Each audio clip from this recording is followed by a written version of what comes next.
할렐루야, 오늘도 참으로 좋은 날입니다. 우리가 주변으로부터 간증을 들을 때가 있습니다.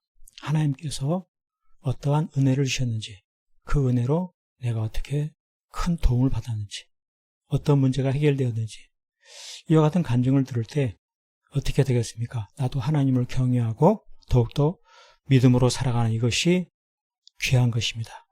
오늘 본문의 말씀이 그와 같은 사실에 대해서 잘 이야기해 주고 있습니다. 그러므로 지금 나 느부갓네살은 하늘의 왕을 찬양하며 칭송하며 경배하노니 그의 일이 다 진실하고 그의 행하심이 의로우심으로 교만하게 행하는 자를 그가 능히 낮추심이라. 이와 같이 말하고 있습니다.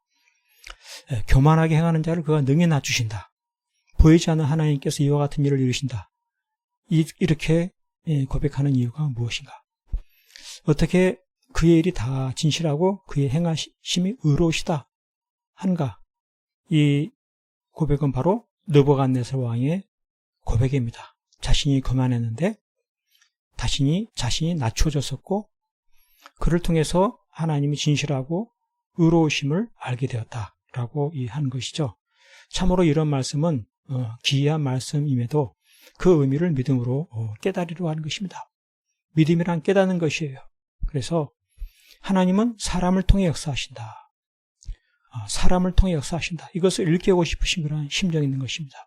하나님은 온 세상을 다스리신 하나님이신데 세상을 다스리면서 사람을 통해 역사하시고 그 사람을 통해 또한 고백하게 하신다. 그렇기 때문에 믿음이란 무엇입니까? 하나님을 경험한 사람의 고백을 진지하게 받는 것입니다. 보이지 않는 하나님이지만 하나님을 경험한 이들의 고백을 진지하게 받는 것. 느부갓네살이 하늘의 왕을 찬양하며 칭송하며 경배함을 깊이 보면서 하나님은 과연 온 세상을 다스리시는 분이시구나. 교만한 자를 능히 낮추시고 이 세상을 능히 지배하신 하나님이시구나. 이와 같은 사실을 깨달을 때 그는 하나님을 경외하게 되는 것입니다. 보이지 않는 하나님은 전능하신 하나님이시다. 지금도 살아 역사하시다. 그렇습니다. 오늘 우리의 삶 속에서도 주변에 많은 간증을 들을 때가 있습니다. 하나님께서 이와 같이 도와주셨다. 그 은혜로 이와 같은 구원을 받았다. 이런 여러 가지 간증을 들을 때 어떻게 되겠습니까? 믿음이란 구원을 주시는 하나님을 경외하는 것입니다. 하나님을 경외함으로 신앙생활에 더욱더 힘쓰는 것입니다. 간증을 허투루 듣는 것이 아니라 하나님께서 그 사람에게 역사하셨던 것처럼 하나님께서 또한 나에게도 역사하신다. 나는 그 하나님을 경외하고 그 하나님의 인도하심을 따라 나아가리라. 이와 같은 믿음을 가질 때 내가 곧 간증의 주인공이 되어서 나도 기이한 구원을 누리게 되는 것입니다. 하나님은 지금도 살아 역사하십니다. 믿는 자에게 역사하십니다. 믿는 자는 무엇입니까? 하나님을 경외하는 자입니다. 하나님을 나의 왕으로 삼고 내가 그분께 복종하고 순종하며 헌신하며 살아가는 것입니다.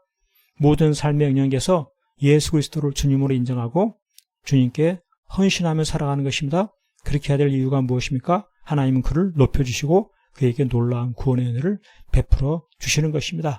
세상 어디서도 해결할 수 없는 놀라운 구원, 믿음으로 하나님을 경외할 때 그에게 주어지는 것입니다. 우리의 앞날에 이와 같은 아름다운 간증이 풍성하게 되어지는 간증의 주인공 될 수 있기를 간절히 축복합니다.